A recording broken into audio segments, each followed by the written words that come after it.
Joining us live from Camarines Sur is Mara Cepeda, the Rappler reporter who has followed Leni Robredo both as vice president and as a presidential candidate. Mara?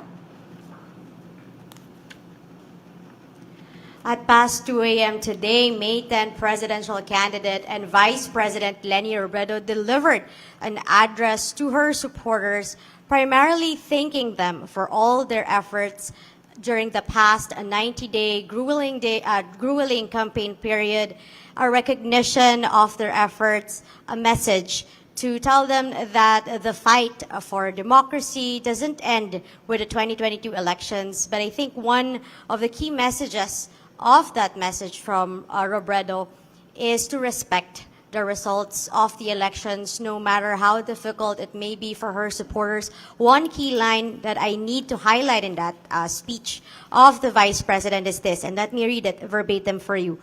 Palinaw na ng palinaw ang tinig ng taong bayan sa ngalan ng Pilipinas na alam kong mahal na mahal rin ninyo. Kailangan nating pakinggan ang tinig na ito dahil sa huli, iisa lang ang bayang pinagsasaluhan natin.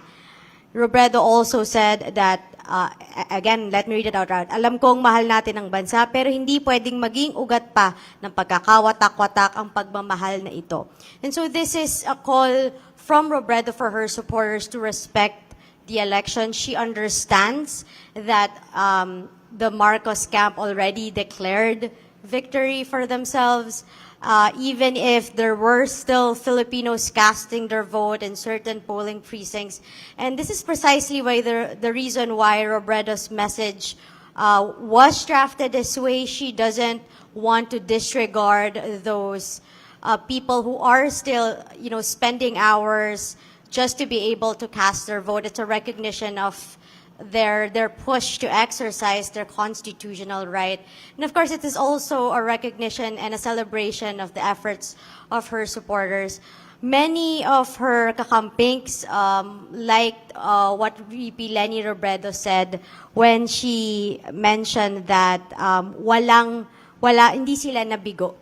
And that hindi pa tapos ang laban at hindi sila sayang.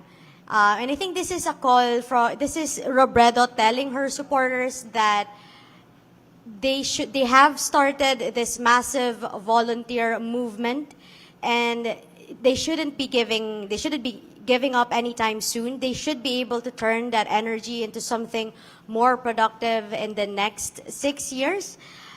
For me, I take that as VP Leni Robredo's challenge to her supporters to try to find the role that they can play in nation building, the role that they can play in keeping watch over the Marcos government, calling out wrongdoings that they would be able to see, if any, in the next 6 years. Because if they were able to do that in just a couple of months for the 2022 elections, what more now when they have seen that so many other people are willing to stand by with them? Bea?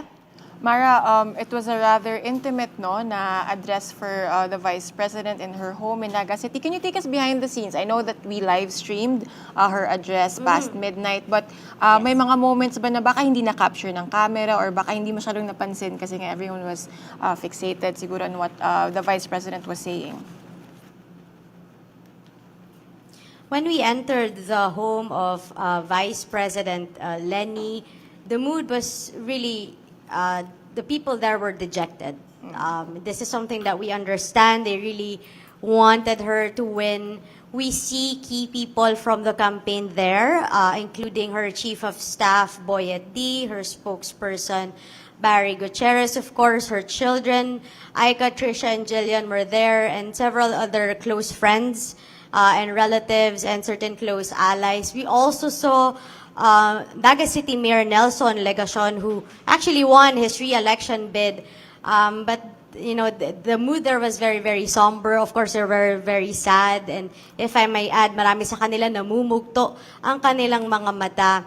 In the past 90 days, Robredo would always say that she would draw her strength from her supporters and from her campaign team. But that night, I could tell that this time they were the ones trying to draw their strength from Robredo. Out of all, the people in that compound, Robredo was calm and composed, and she even invited members of the media to eat because before we were asked to come inside her house, we know that she had several relatives, several members of her campaign, and even some members of the office of the vice president staff to flew in from Manila and or from their respective localities, and just wanted to spend a day with Vice President Robredo. And so my impression is that she has long accepted that this is really going to be a very difficult fight against the vaunted money and machinery of the Marcoses, and that vast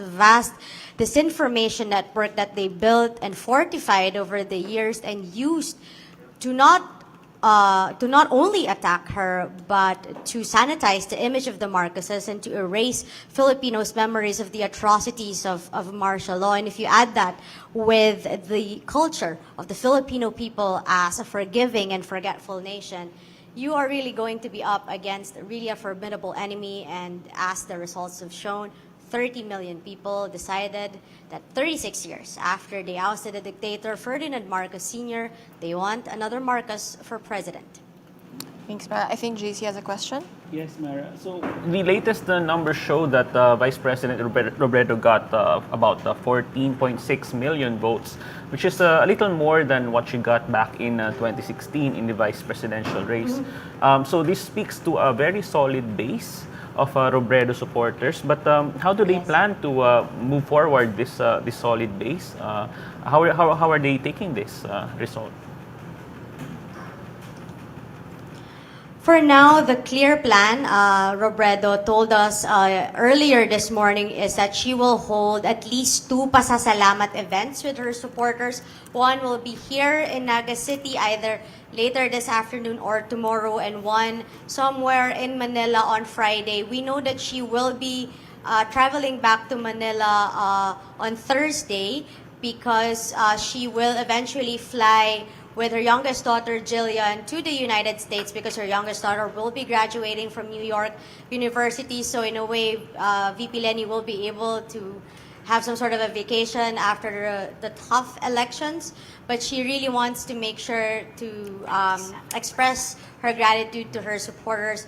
We also know from the Solid Leni Bicol, one of the first volunteer groups to mobilize for Robredo here in Bicol, that she will be attending a pasasalamat mass at the Naga Metropolitan Cathedral to be celebrated by Archbishop Terona. This will be at 5:30 p.m. today. We are confirming with her campaign team, with her spokesperson, Barry Gutierrez, if this will already be the pasasalamat event here in Naga City. If that's the case, then perhaps there will be no more public events for Leni Robredo by Wednesday. She'll just be spending it with her family.